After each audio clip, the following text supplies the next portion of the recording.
ምኽንያት ኔሩና ቆጸራ ኣይመጻእክን ናይ ብሓቂ ድዩ ፈጠራ ኣይጣዓመክን ኣነ ኣላትኒ ኢለ ምንያት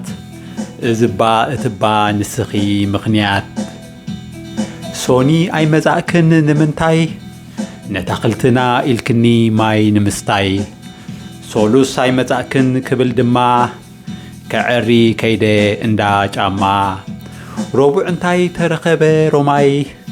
መሓዛይ ወሊዳ ማማይ ሓሙስ እኮ ኣይመጻእክን ከኣ ንጓልሓትነይ ከይደ ክሪኣ ዓርቢ ተጸቤኪ ብተስፋ ዓርብስ ረሲዐያ ሓሊፋ ቀዳም እንታይ ኮንኪ ምስ ሰንበት ኣደይ ቡን ቀልያትልና ብሓንሳብ ውዕልና ስድራ ቤት መስከረም ተጸቤ ጥቅምቲ ሕዳር ኣይወጋሕክን ተጸቤ ብምሕዳር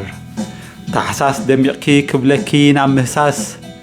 ጥሪ ክትወሳወሲ ክትጠራጠሪ ለካቲት ከይቆረጽኩ ተስፋይ